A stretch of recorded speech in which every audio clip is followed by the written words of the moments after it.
Alright, so let me break this down for y'all.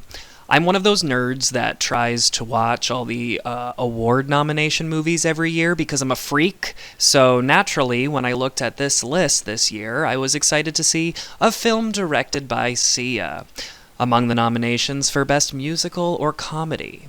I guess you can decide which it falls into, but good goddamn luck with that. I casually mentioned it to my roommate since he's a big Sia fan, and since I also force him to watch a lot of films with me, and after turning him onto films like Mary and Max, The Ringer, and shows like Love on the Spectrum and Atypical.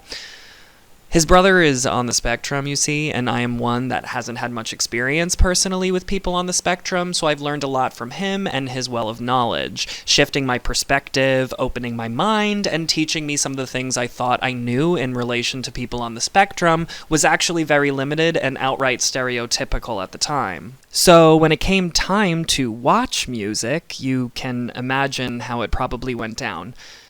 To put it simply, this movie is like the final exam for someone like me. It's like the teacher walking in and telling me 6 plus 6 is 10, just to see if I would catch that the answer they were giving me was wrong, just to keep me on my toes and test my knowledge.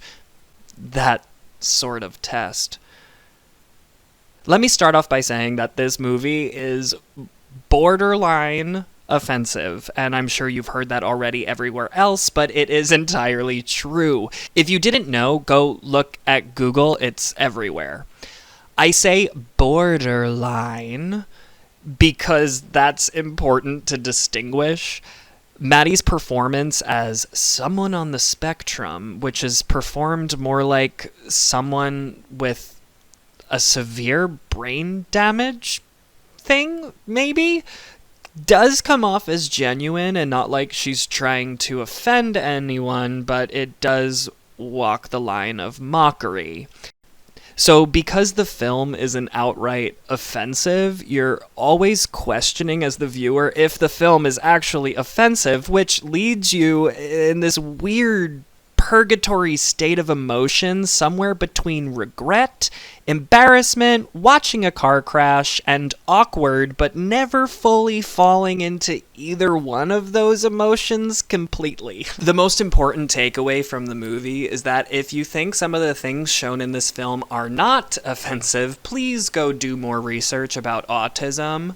Because at first you're like, okay, is this offensive for like the first half hour?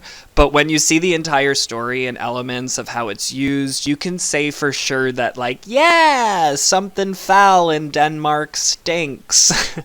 And this is why we are so blessed that this movie exists. So the movie opens and we meet Music.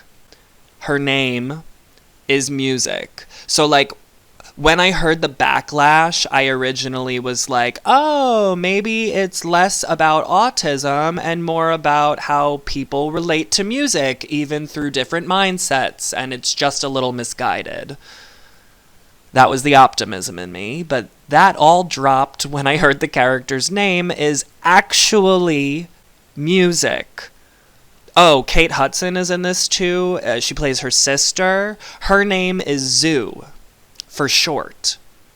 Kazoo, actually. So yeah, that's a thing. Subtlety is a thing.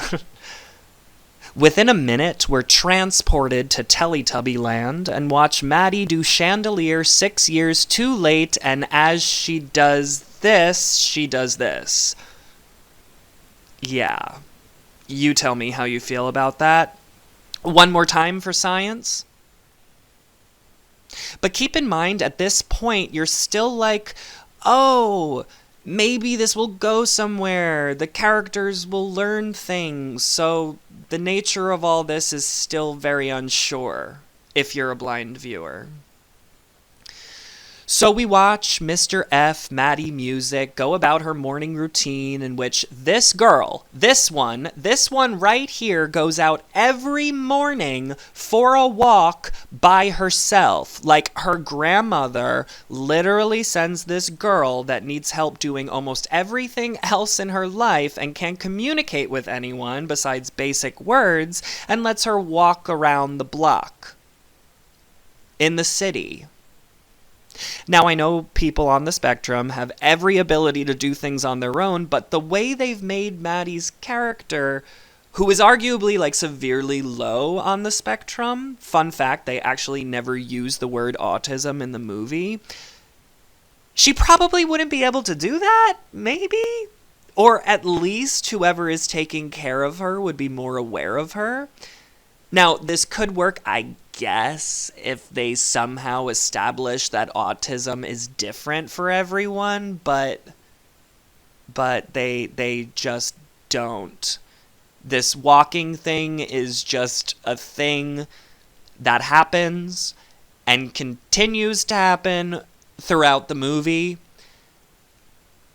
And I wouldn't be as obsessed with this walking thing if, like, for a moment they said, like, oh, it took us a long time to realize that she's comfortable doing it. I don't know.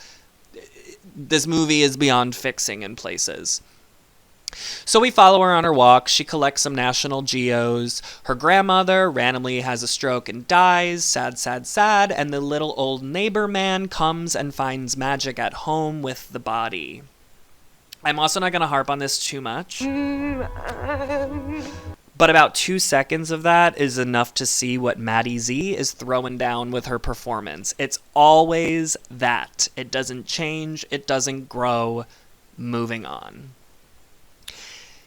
In comes Kate Hudson, and you know she's going for the Oscar because so far this movie has it all. Special needs character played by a normie. Check. Shaved head. Check. Alcoholism that she's recovering from in the early phases, check. Singing, dancing, check. And directed by the one and only Sia, check. Oh, Kate actually, does do a good job in this movie, by the way. It's just a shame it's hidden behind all this bullshit. So she's tasked with taking care of her half-sister Music, and this is when the film completely shifts into a story of an alcoholic lowlife trying to gain enough money to go to Costa Rica so she can teach yoga, all while having to deal with her sister. Music sits in her room, and some random kid from across the street, shines a flashlight into her room while she's, laying there, and she enjoys this, I think. So how does he know she's in the room? How does he know her? Is he also on the spectrum? Okay, sure. She then dances with a boy dressed as a mop to show how much she loves that shiny light on her wall.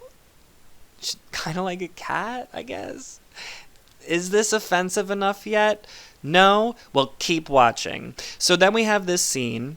Aaron Burr is their neighbor, and he's lived for however long next to Music, I guess her entire life, because when Music starts to hit herself, because she's upset that Kazoo doesn't know that her grandmother braids her hair in the morning, Aaron Burr literally stops her by lying on top of her, restraining her down, and saying, oh, she likes this. It makes her feel safe. Now, I'm not going to sit here and say I know everything about autism awareness and ways to help people with it, but I'll paraphrase what my roommate said, and there's plenty of info on the internet about this, so go educate yourself. So basically, this is an outdated technique to deal with someone when this is happening. Physically restraining them is very different than, let's say, a hugging machine or a weighted blanket. Kazoo watches this in horror at first, so you're thinking as the viewer, maybe later in the movie, she'll learn a better way to help Music in times like this in a more effective way for them all later on.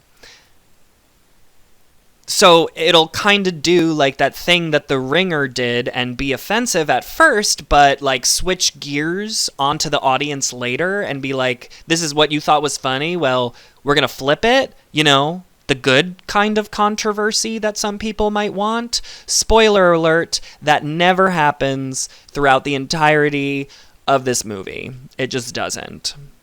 It doesn't. Aaron Burr then tells Kazoo that Music needs to go for a walk, and Kazoo feels weird about letting her go alone, so they all decide to go together. Okay, at least somebody acknowledged that the walking alone thing is weird. Here, we once again put Music in the background of the scene, and Burr tells us he's from a village in Ghana. Fucking I roll.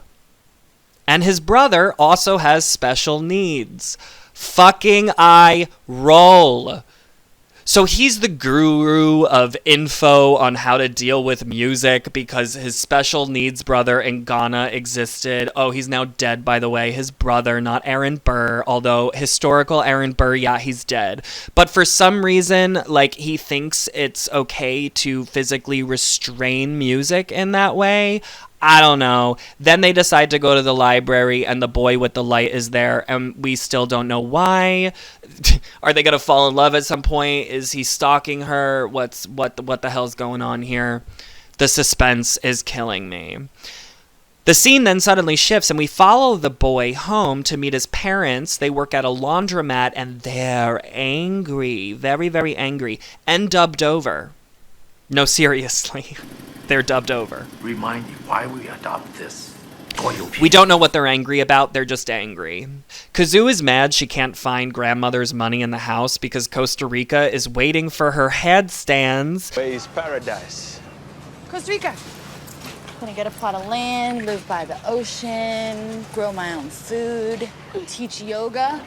Wait, so you do teach yoga? Well, I mean, I can stand on my head and I can, play dead. So she starts dealing drugs. Sure. So from this guy that I think is supposed to be funny, he's like the drug dealer. I think he's like a comedic actor. I don't know, but there's like these random funny moments. Like the humor techniques in this movie like deserve their own video in and of itself. Kazoo successfully sells the drugs to rich white Karen and also successfully didn't have to watch her sister for the day. Which also, by the way, never changes really. She just kind of always wants music gone. Like music for Kate Hudson's character is like the tumor. Like she doesn't add anything to anything. It's just... So after being happy that she successfully sells the drugs, she comes home and decides to throw a pool party for Music in celebration. Now, Aaron Burr has taught Music to speak by hitting buttons on like her little iPad thing, like I'm scared, yes, no, I'm sad, angry, etc. Kate Hudson keeps asking Music to put her hands in the water, and she's hitting no on her iPad, but Kate is, like, forcing her and being like, oh, come on, yes. Not, like, in a bad way, but, like, in a, come on, don't say no, say yes. And this scene, like, starts to go in a way I was enjoying. Like, it starts to play out like we'll be treated to, like, maybe some informative moment about how the stimulation is too much for Music. And we see how anxiety can come on for someone like her, but, like, no, she enjoys it, I guess, even though she's like, no, it's weird. And then we get this scene where they all dance with hoses in the same set in a different color to represent the fun they're having in the pool, forcing the special needs girl to do something she doesn't want to do. The point of this scene strikes me. Oh, we also get this. So this can, like, totally compete with the kids in the mouse outfits and Cats. Which one is worse? I don't know. They both kind of fall in the same for me. Oh. Then we have the rando light shiny boy, and he's in Aaron Burr's boxing class because Aaron Burr teaches boxing, but Burr knows he doesn't want to be there at heart, and so he's like, you're somewhere else. Then they're in the park, and this just cements what you're watching as being offensive. Music starts, having a bit of a moment in the park, and she's hitting herself in public because she's overwhelmed. They changed her walk on her, and that's something that's, like, fine, I guess, whatever. Before this, Burr, the special needs whisperer, tells Kazoo that music sees the world differently. And in Sia's eyes, apparently that means bright, colored ways and Teletubby sequences that an actual person with autism would find extremely overwhelming. Ironic? Maybe. He also mentions that people like her hear things others don't, which, for a moment, me and my roommate were like, oh my god, they're going to educate the audience a little bit. But he continues and says sometimes they hear things 2 rooms away. No.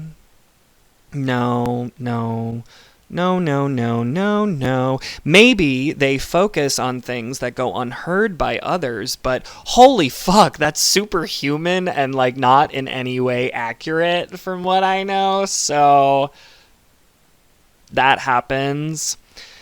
But you soon forget about this because in order to stop music from, spazzing at the park, Kate Hudson asks Burr to lay on her again.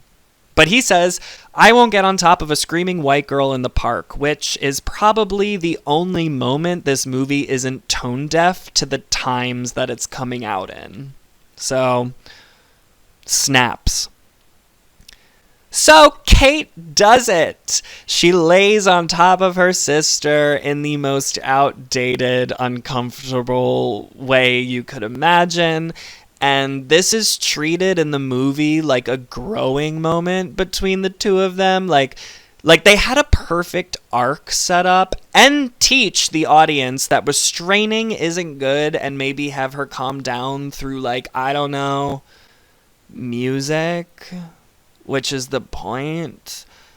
But nah, this is considered like a bonding moment between the two, I guess, even though it has absolutely nothing to really do with music, teaches anything different, or anything. So then, Burr and Kazoo, or Kazur if you're nasty, start to fall in love, and we have this eyebrow moment. Sexy. Oh, this also happens. There's a cool moment with glass. Smoosh. Spotlight is back on the big quiet boy, and now we find out he used to be a dancer. And he's in boxing class to show off to his father how macho he is. You wanted body positivity, Katy Perry firework video, love yourself arc thrown in the middle of your movies randomly? Well, here you go. You got it, sir. Mr. Burr, sir. So then we have this moment where, Kate Hudson sings, she goes for the Oscar, is actually really good. Unfortunately, you got this shit happening in the background. Since Kate's MO the entire movie is trying to pawn off her special needs sister, this one time it actually doesn't work, and she decides to bring her along for a drug deal. And in a moment that is so audacious, as in Sia had the audacity to do it, she appears. Is that a Sia wig? Sia? No. As herself, Sia, in the movie. I don't know if this was Sia's moment to reveal her face to a mainstream audience or what was up here, but she says she'll buy all the drugs off of Kate Hudson because, get this, she's sending them to Haiti as some sort of humanitarian relief. I don't know, it was weird. Pop star without borders is how she credits herself in the movie. And then we have what maybe is the single for this movie. I don't know. For Sia, all the music in this movie is pretty bad, honestly. It's another moment where you think music is overwhelmed and realistically would be. But no, she's just seeing the world through her bubblegum Teletubby way and trying on all the clothes in the room in her head. It is so patronizing and ableist. It's gross, LOL. So Kate goes to get all the drugs for Sia so that Sia can save Haiti. But since Kate couldn't pawn off her sister this time to someone else yet again, she's forced to take her again to deal the drugs. On the way, Music spots a bench and decides to eat the gum underneath. Kate puts down the bag full of drugs, and I'm sitting there going, the bag's going to be stolen. It's the middle of the city. It's the middle of the park. She just left her bag there. The bag's going to be stolen. But nope, my expectations were completely averted. Instead, Music is stung by a bee. Literally, not kidding. She's stung by a bee. The least expected thing happens, and she's stung by a bee. Oh, and apparently she's allergic. Cool. And Kate Zoo doesn't know she's allergic, but ends up bringing her to the hospital. But oh no! She forgets the bag. We're then treated to Kate going full Oscar nom, drinking, breaking her nose, thinking she's gonna die because she lost all the drugs and they're gonna come and kill her. She spends the night in this like complete bender, goes to the hospital to get like her nose fixed, wakes up in the morning after realizing she came home really late, and realizes that Music was left alone through the morning, and we get this wonderful shot of Maddie Ziegler as Music walking with wet pants because she peed herself in the middle of the night and didn't have anybody to take care of her. And now Kate Zoo, you know, she feels bad. She feels so bad. While this is happening, we go back to Love Yourself Boxer Boy, and his dad is screaming, punch him, punch him, punch him. And the kid decides to hug his opponent in the ring, but no, the arc, that's not the end of the arc. It doesn't stop there.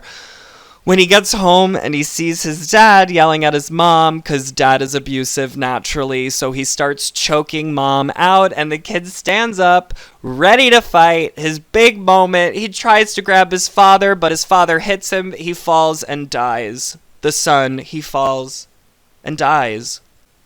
Yep. Thought I was kidding, but he dies. Oh, and to hit it home, his little light shines through Music's window again, but it's like the police lights pulling up to find out what happened, and in an attempt to make the audience, you know, like, feel sad. Which I'm not gonna lie, there was a moment where I was like, oh, that's sad. Oh, and right before he died, he was like buying a service dog on the internet. But more on that later. Then we see a lovely dance number by him and Kate in, I don't know, at this point, like maybe it's cultural appropriation. It's like some sort of Asian garb inspired thing. I don't know, someone else can tell me if this was right or not. At this point, it's like all up for grabs. Let's just like go in. So skipping ahead a bit, Kate and Burr have their kind of romance, kind of not. He has HIV and she sells him drugs at one point, like for the HIV, not like recreational drugs. And that's weird and awkward because why not? Also, throwing a guy from Ghana with HIV, sure. They both are like, we're bad for each other. And Aaron Burr decides to leave to go to his ex-lover's wedding, who, his ex-lover, who is getting married to his brother, left Aaron Burr for his brother. So he decides he's going to go to the wedding. There's like a character moment there. It really doesn't fucking matter. While he does that, Kate decides to drop off her sister to a home forever. She realizes she can't do this in a moment that's like actually not too terrible, because the entire movie I started going like, I swear to God, if Maddie's character has a moment of clarity, I am going to scream. And this is like kind of a moment of clarity. She like makes Kate sit next to her, and it's like the first time she acknowledges her presence and holds on to this like necklace that Kate had like given her or something. I don't remember the importance of the necklace. Like literally, it does not matter. So I was like, okay, that's like fine, I guess, with all the stuff that's come before it. But no, it gets completely worse. Kate realizes that she cannot leave her sister alone in this awful place, so they barge out of the hospital, I guess, with their bags, and it's kind of like The Graduate, except not. And in the scene that totally takes the cake in a display of white privilege that is unparalleled to anything else I've ever seen happen in a movie, this meth head, skinhead, white bitch barges into a wedding with her special needs sister to stand on stage during Burr's speech and tell him she's learned so much and that she's sorry and whatever, who cares, literally at somebody else's wedding. Nobody questions this, nobody looks at her weird. Burr introduces her to the people like, hey, this is my crackhead friend Kazoo. And fucking then, Burr starts playing the piano, and this happens.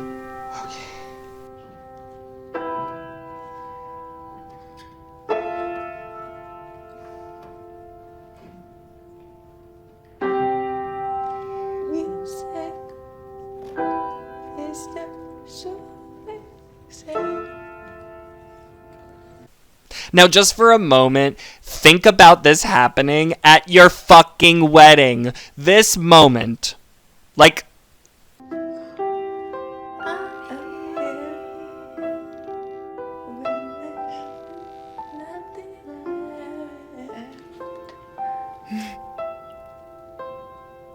Oh, God. The moment of fucking clarity.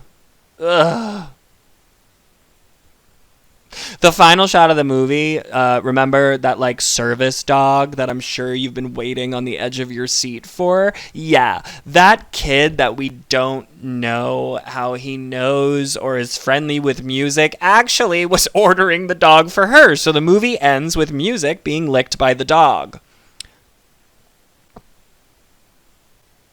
The end. Let me point out that this movie probably had, people on set. Cinematographers, assistants, lighting people, costume people, sound people, all filming these scenes, and no one, not once, stopped and thought, maybe no? There are a lot of things that could fix this movie, but the ultimate one was it shouldn't have been fucking made. Or better yet, the person music should have had, I don't know, a head injury that caused brain damage or some form of trauma and refused to talk, like the Who's Tommy, but nah, we're not gonna do that. It's 3 movies got together, couldn't decide which one they wanted to be in, all just kind of fell where they decided to fall. You have arcs within arcs, a music video, an Oscar bait. And I've heard someone say that Sia actually hired an autistic actress to play the role, but had to change it when the dance sequences were way too much. And I call fucking bullshit, because in 2015, Sia is on record saying she was planning to make this movie with Maddie, always, because she will not make art without Maddie involved. 1, fucking weird. That's there's probably a story there for sure. 2, I don't have a 2, but this movie was filmed in 2017 and edited for 3 years, and no one around Sia said or did or anything. No one. She has to surround herself with yes men. That's the only thing I can think of. Nobody wants to say no to her, or I mean, let's just talk about the timing of the movie. It's 5 years too late. This would have been impressive if it came out no, it wouldn't have been impressive. It still would have pissed people off, but it would have been more impressive if it came out in 2018 when people were still impressed with Maddie. It's just weird. It's so weird. Do you think Kate Hudson turned to her during these moments and said is this good, do you think? Do you think this is fine? And Maddie was like, yes, bitch, it's cool. Everyone eats the up. It's chandelier over and over and over again. It'll be great. You'll win awards. Is that what happened here? I'm pretty sure, because it just I don't know. Like, originally, Kate Hudson's character was supposed to be Shia LaBeouf, which puts the whole, like, Electric Heart music video into perspective, but also, like, girl, you already made it. Like, Chandelier's more interesting. I don't know. Ultimately, like, I'm glad the movie was made because people will talk about it in a way that will make them, like, think or, like, question. Like, if they don't think this portrayal is offensive, they'll probably end up asking, like, why is it offensive? You know, and that would, like, teach people that don't otherwise know things and hopefully, like, educate them more. I don't know. Personally, I'm just, like, so happy that this gem of a disaster exists. And I will be wholly waiting to hear more about Maddie Ziegler's process because LMFAO, she said that she sat alone and watched YouTube videos of people with autism. And then she realized that they're all so different. So how is she going to be able to emulate someone? And this is the character they came up with. Just like, fucking girl, jump.